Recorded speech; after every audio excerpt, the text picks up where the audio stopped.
In today's tutorial, I'm going to walk you through exactly how to isolate a body in Fusion 360 so you can focus on your design work without any distractions from surrounding components.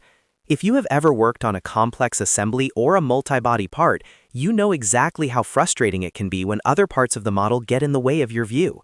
Whether you are trying to add fine details, apply a specific finish, or simply check the geometry of a single element, isolation is one of those essential workflow skills that will save you hours of toggling visibility icons on and off.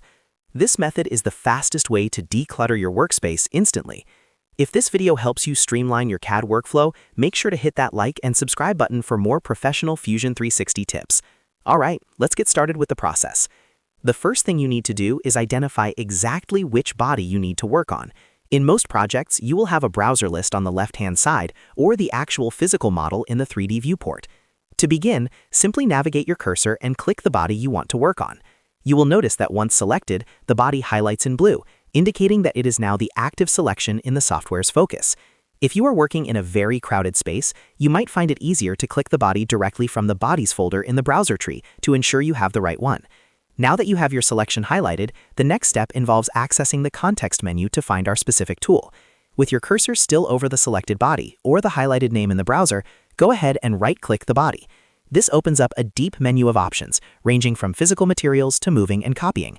What we are looking for is the Isolate command, which is usually located towards the middle of this right-click menu. Before we click it, it is worth noting that this command is a toggle, meaning it changes the state of the entire workspace view centered around your selection. Go ahead and click Isolate now.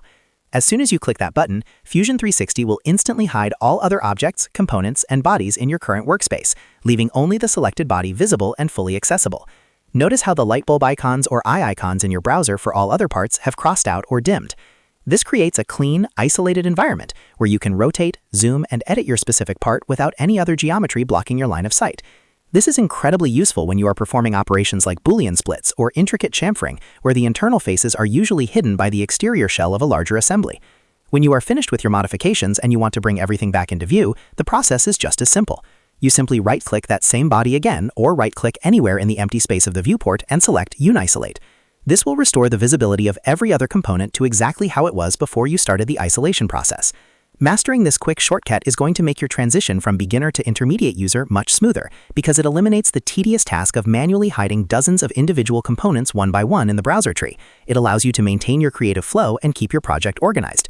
If you found this walkthrough helpful for your 3D modeling journey, please remember to hit that like and subscribe button so you don't miss out on our upcoming deep dives into advanced Fusion 360 techniques.